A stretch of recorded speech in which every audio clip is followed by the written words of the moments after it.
had a challenge with my connection, my Wi-Fi connection. So let us proceed from where we were earlier. So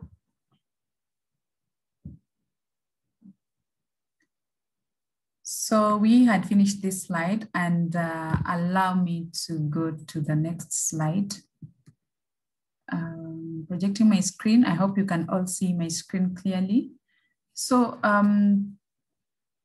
we've seen the stages of reinventing our career capital, the 3 stages of cultivating the career capital, and then the steps on how to develop your career capital. So now we have a full plan for reinventing our career capital. What next do you do?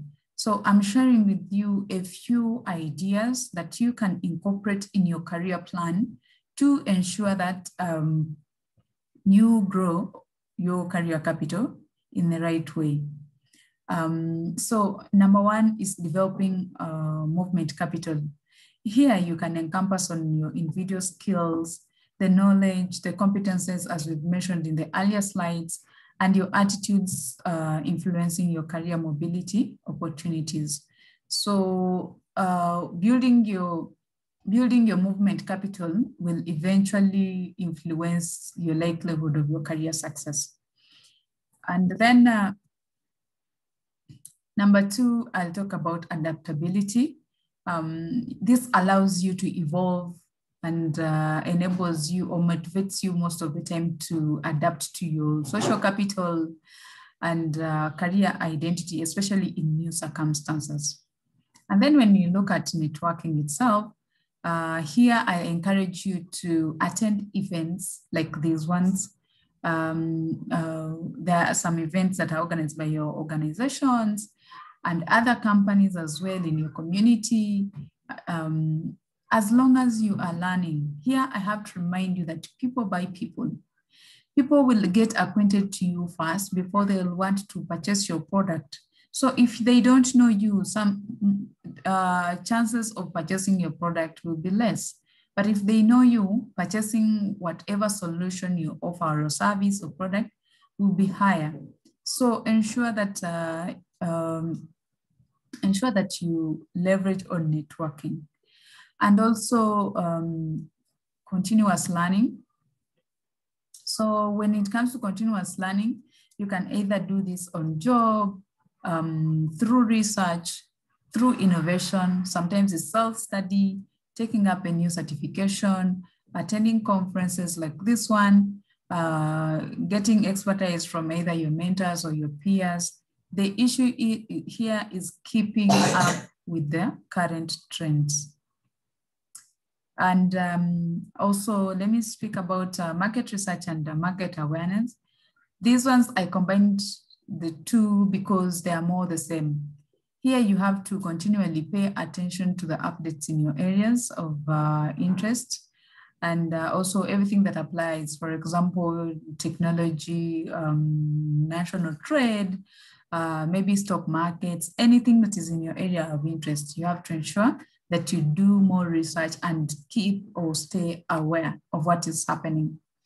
And then let me speak also again about authenticity. I had mentioned about it earlier, but briefly I'll say here, walk the talk, do what you say, and be authentic, both online and offline, so that you ensure that as you cultivate your personal brand, everything is aligning to each other.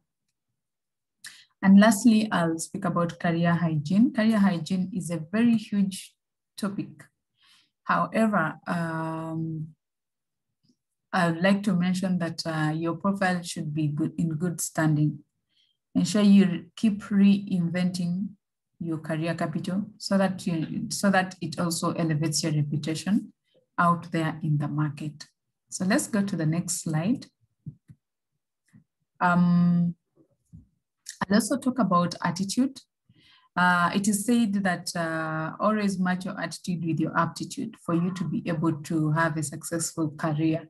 So this is related also to self-determination, the perseverance, the flexibility, your emotional intelligence, your industry acumen, the patience, your commitment to change, and also your willingness to learn. So attitude is very key in our industry, and also it's very key when you're looking at reinventing your career capital. And then you look at also your reputation. Be known for to be a follow-through person, or your ability to deliver. For example, take a chance, or write a blog, or participate in events. Do something so that at least you become a subject matter expert into it, and also increase your credibility at the end of the day. So all this should be aimed at creating your great relationship with the people, creating your profile, and also building your career around that. I'll also mention something on multidisciplinary and multi-industry exposure. This is very key, especially if you are trying to switch careers. It is always good at least to also have a feel of what other industries are all about. I have a colleague of mine who was once a librarian, and then she switched into cybersecurity, and she's doing so well. Why? She's exposed to other areas in which she's even giving more input when it comes to developing policies, developing cybersecurity policies and controls in that area. And also I'll talk about building your personal brand again.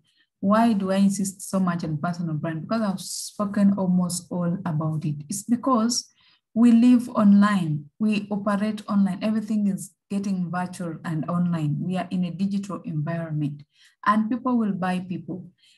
People may not really meet you in person, but if they know you, they interact with you online, chances of them transacting with you will be higher, and your brand will determine if people wish to work with you or not.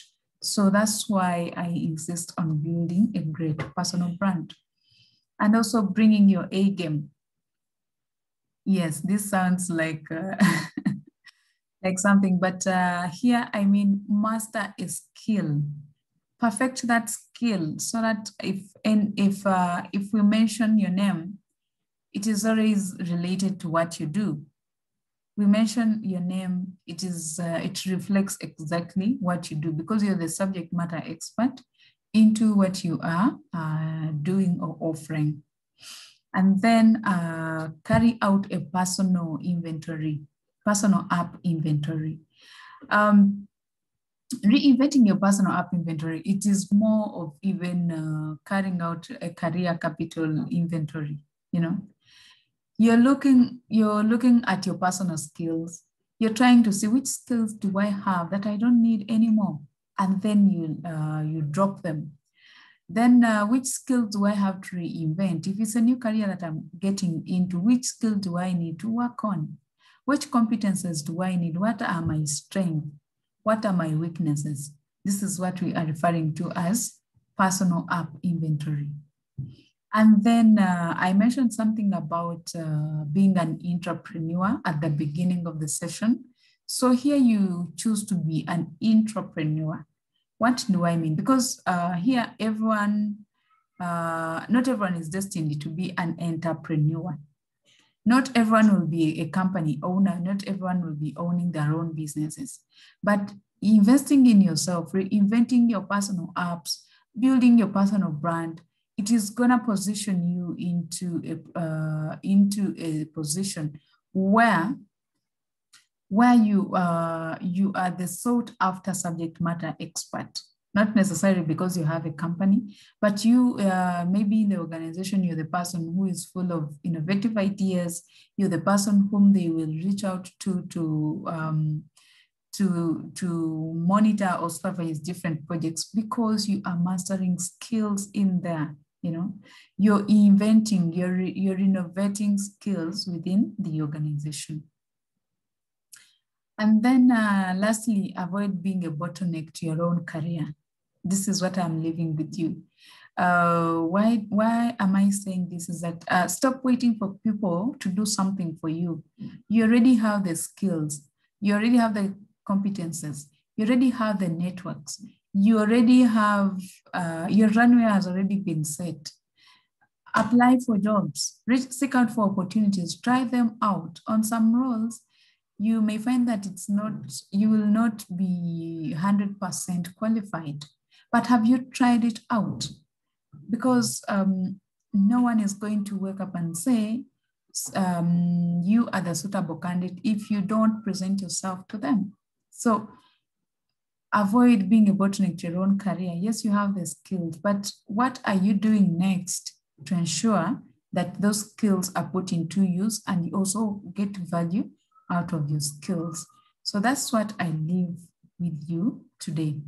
I am so happy to answer your questions in the end. Though I'm unable to be with you live, I'm traveling. So feel free to share your questions with the organizers, and I'll be so much happy to respond to your questions as time allows. So thank you so much for listening in, and have a great day. Thank you.